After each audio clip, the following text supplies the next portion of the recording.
ইতিমধ্যে শোভাযাত্রা সহ প্রভুকে বন্দনা করে মঙ্গল আরতি দিয়ে শুরু হয়েছে। আমি 4 দিন ব্যাপী এই ভক্ত সম্মেলনে সাফল্য কামনা করি। আমি আপনাদের কাছে একটা কথাই শুধু বলবো যে ঠাকুরের একটা মহৎ বাণী ছিল, অনেক বাণীর মধ্যে একটাই সঙ্গ সাধনা। সঙ্গ সাধনা শুধুমাত্র ঠাকুর নিগমানন্দের ভক্ত শিষ্যমণ্ডলীর মধ্যে রাখলে হবে না, আপামর সনাতনীর মধ্যে সঙ্গবদ্ধ হওয়ার খুবই প্রয়োজনীয়তা আমরা দেখেছি, প্রয়োজনও আছে। এবং ভাস্করানন্দ সরস্বতী প্রভুর একটা লেখা সঙ্গ সাধনার বই, তার আমি কয়েকটা খণ্ড পড়েছি।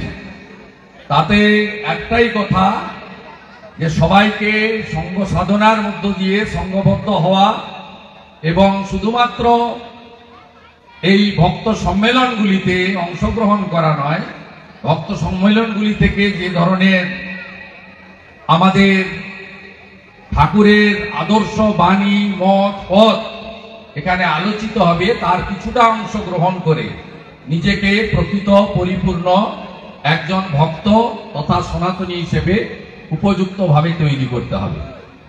আমি একটা কথাই বলবো যে আমরা সনাতনীরা যুগে যুগে নানা মত পথে বিভক্ত, এতে খারাপ কিছু নেই।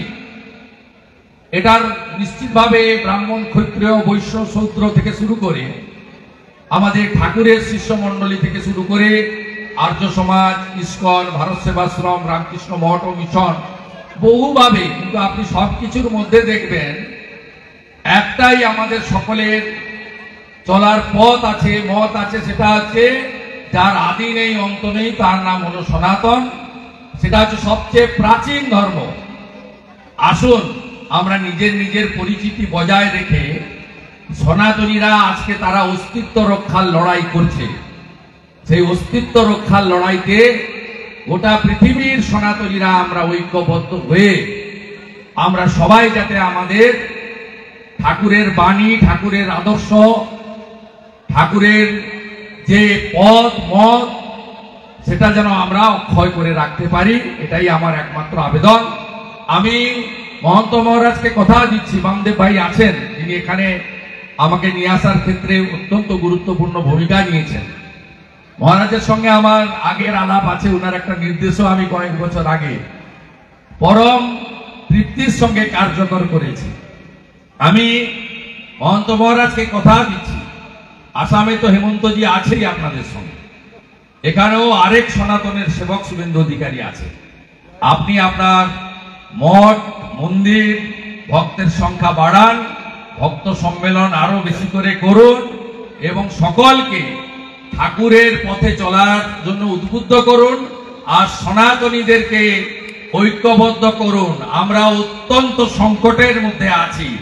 চিন্ময় কৃষ্ণ প্রভুর কোনো ত্রুটি ছিল না, শুধুমাত্র একজন সন্ন্যাসী, তাকে যে কষ্ট দেওয়া হচ্ছে, যেভাবে গেরুয়া বসনকে, গেরুয়া রংকে, গেরুয়া ধ্বজকে আক্রমণের কেন্দ্রবিন্দু করা হয়েছে, যেভাবে মঠ মন্দির আক্রান্ত হচ্ছে, এ জিনিস মেনে নেওয়া যায় না।